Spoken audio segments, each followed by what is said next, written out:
लातूर जिल्हा परिषदेच्या निवडणुकीमध्ये काँग्रेस पक्षाला सर्वाधिक जागा मतदारांनी निवडून दिलेल्या आहेत आणि काँग्रेसला पडलेलं मतदान सुद्धा याच्यामध्ये लक्षणीय वाढ झाली आहे.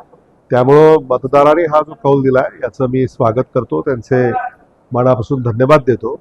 आणि जिल्हा परिषदेच्या या निवडणुकीमध्ये काँग्रेसच्या या विजयाबद्दल मी साऱ्याच काँग्रेसच्या आणि आघाडीच्या विजयी उमेदवाराचं अभिनंदनही करतो.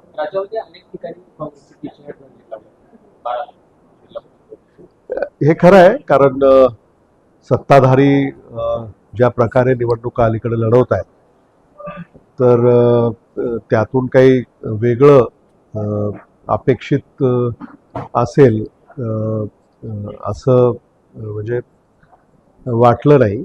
पण जसं निवडणुका लागण्या अगोदरच बिनविरोध जागा निवडून येणं एक नवी प्रथा महाराष्ट्रामध्ये सुरू झालेली आहे.